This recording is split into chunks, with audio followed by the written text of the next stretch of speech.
Assalamualaikum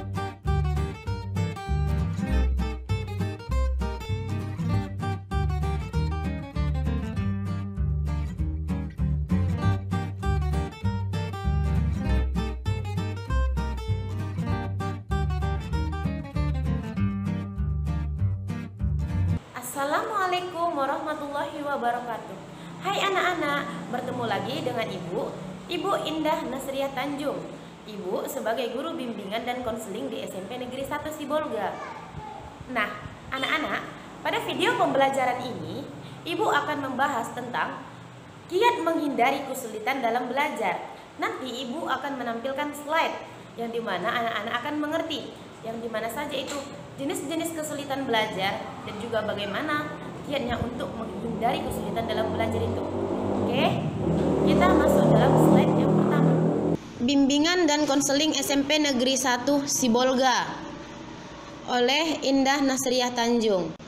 Di sini kita akan membahas materi kiat menghindari kesulitan dalam belajar. Tapi sebelum kita mempelajari kiat menghindari kesulitan dalam belajar, kita harus tahu dahulu jenis-jenis kesulitan belajar. Yang pertama, learning disorder atau kekacauan belajar, yang dimana keadaan proses belajar seseorang terganggu karena timbulnya respon yang bertentangan.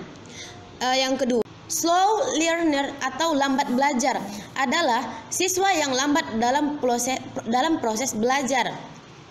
Yang kelima, learning disabilities atau ketidakmampuan belajar mengacu pada gejala di mana siswa tidak mampu belajar atau menghindari belajar sehingga hasil belajar siswa di bawah potensi intelektualnya. Selanjutnya, kiat-kiat untuk menghindari kesulitan dalam belajar. Nomor 1, tentukan tujuan belajar. Tujuan dalam belajar dapat membantu pemusatan perhatian terhadap apa yang dipelajari. Sikap mental yang diharapkan taat pada tujuan belajar, sehingga apapun yang terlepas dari tujuan jangan dicari dan diabaikan. Yang kedua, kenali sistem ingatan. Dalam rangka belajar perlu mengenali sistem ingatan diri sendiri, sebab hal ini sangat menentukan berhasil tidaknya seorang pelajar dalam belajar. Yang ketiga, kenali rentang konsentrasi. Dalam belajar, konsentrasi memegang peranan penting bagi seseorang. Sebab seseorang yang tidak dapat berkonsentrasi dalam belajar berarti dia tidak akan mendapat sejumlah kesan yang diinginkan dari hasil yang dipelajari. 4. Kenali tipe belajar sendiri. Macam-macam tipe belajar, yaitu belajar sambil berbuat, belajar dengan bersuara, belajar lewat kata hati, dan belajar dengan gerakan mata. Nilailah sendiri mana yang cocok dengan karakteristik sendiri. Bila ditemukan, gunakan untuk keberhasilan dalam belajarmu. 5. Kenali sifat buku. Sebagian bahan bacaan buku memiliki sifat mudah, sedang, atau sukar untuk dibaca. Sebagai pelajar yang gemar membaca buku, perlu mengenali sifat sejumlah buku. 6. Jauhi sifat malas. Sekiranya ingin menjauhi sifat malas, maka jauhkanlah sifat suka menyontek hasil pekerjaan orang lain atau dari catatan kecil yang dibuat saat ujian. Dengan suka membaca buku serta rajin mengerjakan PR serta tidak menunda-nunda kegiatan belajar, maka akan dapat membantu meningkatkan konsentrasi dalam belajar. 7.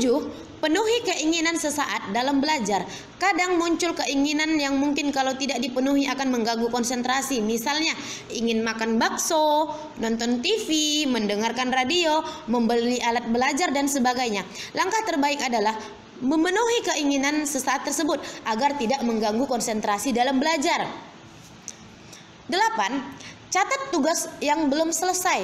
Siswa yang terbiasa mencatat tugas-tugas yang akan dikerjakan berarti mengurangi beban otak dan otak tidak diperas untuk mengingat-ingat tugas yang akan dilakukan. Jenis dan bentuk tugas apapun yang belum selesai akan mengganggu konsentrasi belajar. 9. Belum siap, jangan belajar.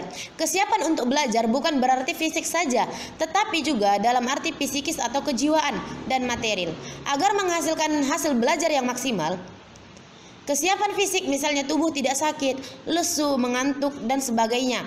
Kesiapan psikis misalnya ada niat untuk belajar sehingga dapat konsentrasi dan ada motivasi. Sedangkan kesiapan material misalnya ada bahan yang dipelajari, ada catatan, ada buku bacaan, sarana belajar dan sebagainya.